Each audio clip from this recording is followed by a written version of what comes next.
Assalamualaikum warahmatullahi wabarakatuh. Selamat malam adik-adik sekalian. Salam Budi. Baik, kita ketemu kembali pada perkuliahan kita, yaitu perilaku konsumen. Tetap semangat ya. Oke. Baik, adik-adik sekalian, seperti yang kita ketahui, pada minggu kedua kita telah membahas bagaimana hubungan antara perilaku konsumen dengan marketing strategi. Nah, sekarang kita lanjutkan.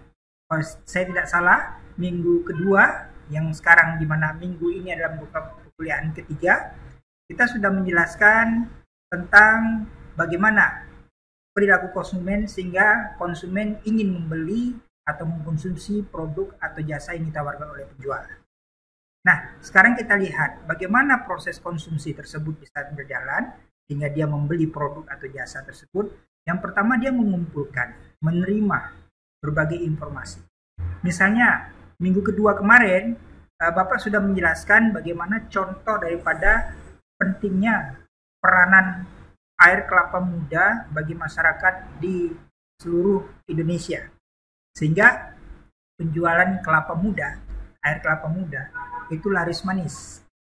Dan banyak diminati oleh masyarakat kita karena pandemi COVID-19 yang sedang berjalan. Di mana secara umum banyak mengatakan minuman kelapa muda adalah minuman penetralisir dari berbagai macam racun yang ada. Nah, informasi itu merupakan informasi yang positif. Tapi bagaimana jika informasi tersebut acquisition, yang diterima tersebut adalah negatif? Tentu nanti akan berdampak kepada perilaku konsumen untuk membeli bahkan mengkonsumsi produk. Akhirnya dia niatnya tidak jadi membeli. Nah, itu maksudnya acquisition. Kemudian usage itu penggunaan. Artinya, bagaimana konsumsi penggunaan daripada produk atau jasa yang dibeli oleh konsumen itu digunakan. Misalnya tadi air kelapa muda, tidak lain tidak bukan adalah diminum, dagingnya dimakan. Tapi bagaimana jika produk yang dibeli itu adalah pakaian? Tentu penggunaannya adalah dengan memakai pakaian tersebut sehingga konsumen tampak jauh lebih elegan, jauh lebih rapi, dan lain sebagainya.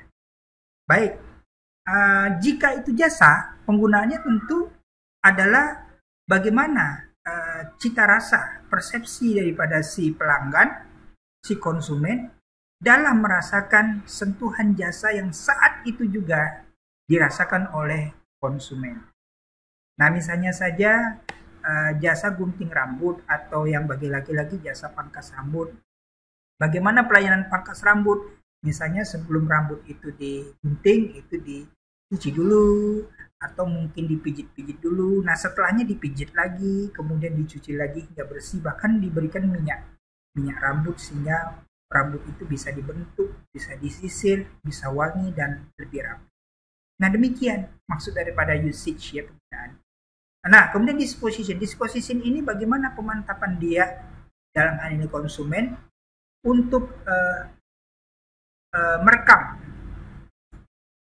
apa yang sudah dia terima, apa yang sudah dia lihat, dia itu maksudnya konsumen ya, apa yang sudah dia rasakan terhadap apa yang dibeli. Contohnya saja, selama pembelian kelapa muda oleh penjual, dia merasakan adanya sentuhan layanan yang bagus, adanya layanan yang baik, yang sopan, ramah. Tidak saja demikian, tidak saja sampai di situ, harga kelapa mudanya rata-rata relatif murah.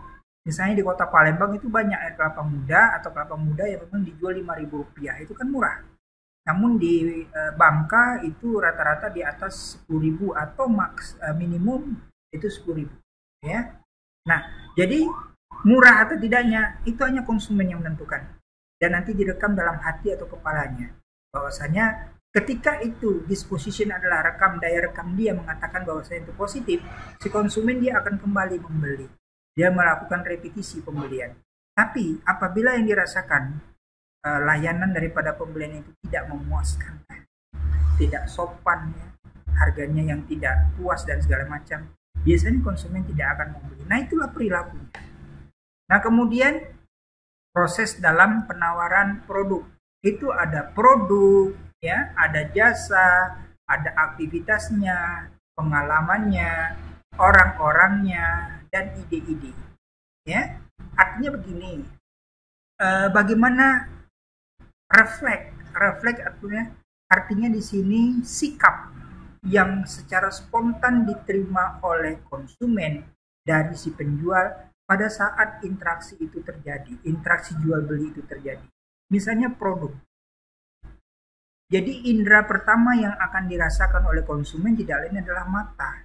Ketika produk itu dilihat adalah menarik, produk itu dilihat lain daripada yang lain, bisa membuat si konsumen itu terekam dalam kepalanya bahwasanya produk itu memang betul-betul dibutuhkan, maka tidak lain tidak bukan dia akan melakukan perilaku untuk memutuskan membeli, ya, menggunakan, mengkonsumsi, bahkan merekamnya.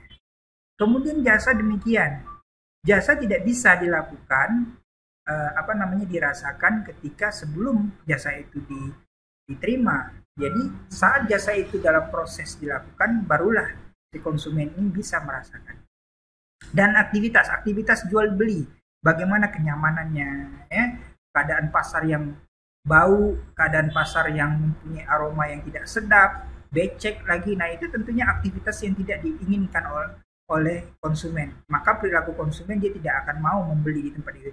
Tapi sebaliknya, jika pasar tempat interaksi antara penjual dan pembeli itu bagus, kemudian aktivitas kegiatannya juga win-win solution, tidak berbohong, timbangannya itu jujur dan segala macam, tentunya akan membuat perilaku konsumen nantinya akan juga semakin bagus di kemudian hari dan akan kembali lagi membeli barang dan jasa. Experiences ini termasuk pengalaman. Misalnya seorang pelanggan, dia tentu akan ada penjual yang memang membuat di dalam benak si pelanggan itu senang hatinya, sehingga dalam waktu yang akan datang dia akan kembali untuk membeli produk atau jasa yang ditawarkan karena dia merasa puas. Namun sebaliknya, jika itu memang dari hasil pengalaman yang dia terima itu tidak mengenakan, perilaku konsumen ya gampang, dia tidak mau lagi membeli, ya. Kemudian orang-orang di sekitar itu, masyarakat sekitar itu dianggap enak, damai, kemudian tidak misalnya ya di dalam keadaan pandemi ini tidak berkerumun, kemudian orang-orangnya juga bersih, maka perilaku konsumen untuk membeli produk atau jasa juga akan semakin bagus. Kemudian ide ini adalah ide dari penjual. Bagaimana produk penjual itu variatif, kemudian bermanfaat, sangat mengundang selera, kemudian interesting, menarik dan segala macam, itu juga akan membuat perilaku konsumen itu juga akan semakin bagus. Nah, kemudian bagaimana